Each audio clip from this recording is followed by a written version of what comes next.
എളുപ്പത്തിൽ ഉണ്ടാക്കാൻ പറ്റുന്നൊരു കൊത്തു പൊറോട്ട.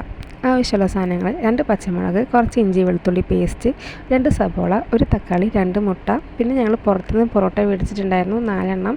അതിങ്ങനെ പിച്ചിമാന്തി ഇട്ടിട്ടുണ്ടായിരുന്നു. ചീഞ്ചട്ടി അടുപ്പത്ത് വെച്ച് ചൂടായതിന് ശേഷം 3 ടേബിൾ സ്പൂൺ വെളിച്ചെണ്ണ ഒഴിക്കുക. അതിൽ നമ്മൾ അരിഞ്ഞു വെച്ചിരിക്കുന്ന സബോളയും ഇഞ്ചി വെളുത്തുള്ളി പേസ്റ്റും പച്ചമുളകും ഇട്ടിട്ട് 1 സ്പൂൺ ഉപ്പിട്ട് നന്നായി അത് സോട്ടേ ചെയ്യുക. അത് നന്നായി സോട്ടേ ചെയ്തതിന് ശേഷം 1 spoon chilli powder, 2 spoon coriander powder and 1 spoon garam masala ഇട്ടിട്ട് അതൊന്ന് പച്ചമണം പോകുന്ന വരെ നന്നായിട്ട് നമ്മൾ സോട്ടേ ചെയ്യുക. ഇതിലേക്ക് നമ്മൾ മാറ്റി വെച്ചിരിക്കുന്ന ഒരു തക്കാളി ആഡ് ചെയ്ത് കൊടുക്കുക. തക്കാളി നന്നായി സ്മാഷ് ആവണം. ആ രീതിക്ക് അത് കുക്ക് ചെയ്തതിന് ശേഷം അതിലേക്ക് 2 മുട്ട തട്ടിപ്പൊട്ടിച്ച് ഒഴിക്കുക.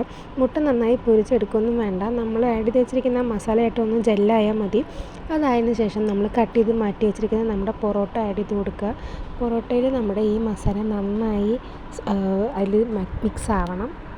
മിക്സ് ആയതിന് ശേഷം സ്റ്റവ് ഓഫ് ചെയ്ത് ചീഞ്ചട്ടി എടുത്ത് താഴെ വെച്ചിട്ട് നമ്മൾ ചട്ടം കൊണ്ട് അത് നന്നായിട്ട് കൊത്തിപ്പൊരിക്കുക. കൊത്തു പൊറോട്ടയാണല്ലോ അതുകൊണ്ട്. അപ്പോൾ ചിക്കൻ കഴിക്കാത്ത ആൾക്കാർക്ക് വേണ്ടി നമുക്ക് അതിൽ നിന്ന് മാറ്റി വെച്ചതിന് ശേഷം നമ്മുടെ ചിക്കൻ കറിയിൽ നിന്ന് കുറച്ച് കറി എടുത്ത് അതിലൊഴിച്ച് നന്നായി മിക്സ് ചെയ്യുക. അപ്പോൾ നമ്മുടെ സ്വാദിഷ്ടകരമായ ചിക്കൻ കൊത്തു പൊറോട്ട റെഡിയാണ്. എല്ലാവരും ട്രൈ ചെയ്ത് നോക്കുക. അപ്പോൾ മറ്റൊരു വീഡിയോയിൽ കാണാം. Next miss time bye from me.